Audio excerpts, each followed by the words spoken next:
Hi, I'm Paul Battaglia. This is section 1.6. Section 1.6 takes students through a look at limits at infinity. Now the first thing that they might say is, well, wait a minute, didn't we just look at limits at infinity?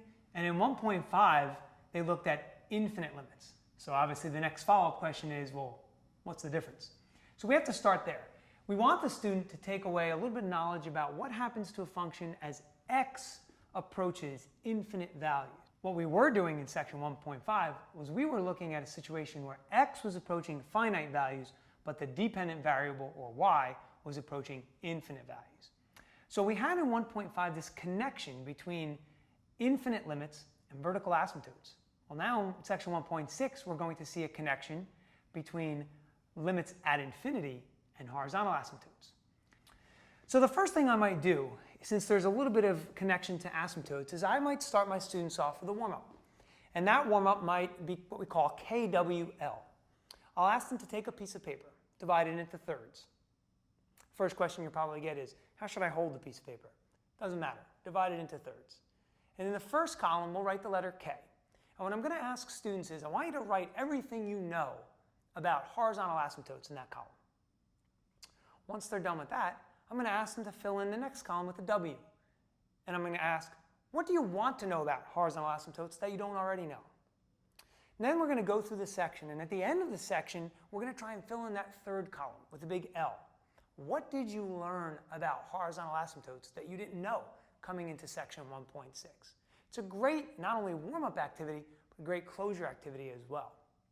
So the next thing we have to do is we have to walk the students through the idea of x approaching infinite numbers. And so what we're going to do is we're going to start them off maybe with an example that's a rational function, a polynomial over a polynomial. Maybe let's say we'll do the limit as x approaches infinity of 2x squared plus 1 over x to the third minus 4. So in this case, the first question I'm going to pose to students is, well, you've been used to using direct substitution or all these other analytical methods. How do you substitute infinity into that problem? And what I'm looking for is the students to say, well, since the limit is the idea of getting close to a number, maybe we can plug in just really large values for x. That's exactly what I want to hear. So I say, okay, well, go ahead and do it. Maybe use your graphing calculator if you like, use a table feature. Plug in 1,000,000 for x. See what that gives you. When you're done with that, plug in 10 million. Plug in 100 million. See what happens as you progress to larger numbers. And what we're looking for is, we're looking for students to find out that the limit to that particular example is actually 0. It's a finite number. So the students will inevitably say, well, how can that be? So try this analogy. Let's suppose that I told you that today I was going to give you $1 million. Let x equal $1 million. Now on the top of that function, we had 2x squared minus some other stuff. And at the bottom of that function, we had x cubed minus some other stuff. Now students are going to say, well, what about that other stuff? And here's what I would tell them. If I had $1 million, or if I gave you $1 million, and I then said, you know what, I changed my mind, cube that. So you're now going to get 1,000,000 times 1,000,000 times $1 million. If I then came to you the next day and said, I need to borrow $4 for lunch, x cubed minus 4, would you care? And the answer is probably no, because you have $1,000,000 cubed that you just got. That $4 doesn't really mean much to you. What this is doing is it's trying to give them an idea of the powers and the behavior of those leading coefficients. And so we're trying to get them to understand that as x approaches infinity, in a rational function at least, it's the behavior of those two powers that matters most. All right, let's move away from that example, because rational functions aren't the only examples that exist out there. So this leads us to some common mistakes that students might make, because if you show them a rational function, they might assume that every time they see a function over a function, that we can apply these type of leading coefficient methods. But let's try and give them this one. Limit as x approaches infinity of e to the x plus 1 in the numerator over sine of x minus 2. Now you're going to find that students might be at a loss because they cannot apply the leading coefficients versus each other. So what do we do now? Well, we tell students, listen, you can't always rely on common habits. Things are not always going to be the same. And so what we have to do is we have to rely on some of our past knowledge. How does the function e to the x behave?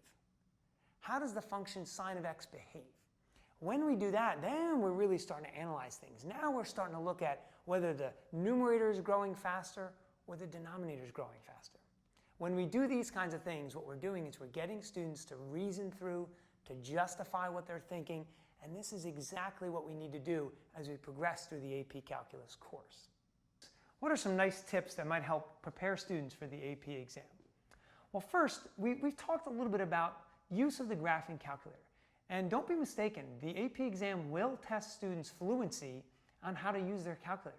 We've been talking a little bit today about how to support those conclusions on 1.6, but we don't want them to justify solely by using that calculator. So watch out for that on the AP exam. Have students be able to say analytically, the limit as x approaches infinity of this function is this, and here's why I know. And any graphical or table evidence we can use to support, well, that's fantastic too.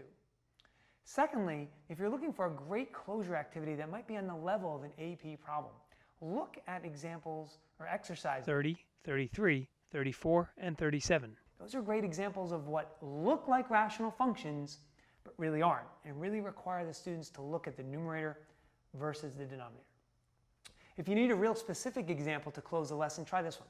The limit as x approaches infinity of the square root of the quantity x squared plus 4x plus 1 minus 1. That is not even a rational function. It's not even a quotient of two functions. That question will be sure to spark a little conversation among the students. You may even find with your class that you might have to give that as an extra credit assignment. So I hope these tips have been helpful, and I'm sure you'll have a lot of success in section 1.6.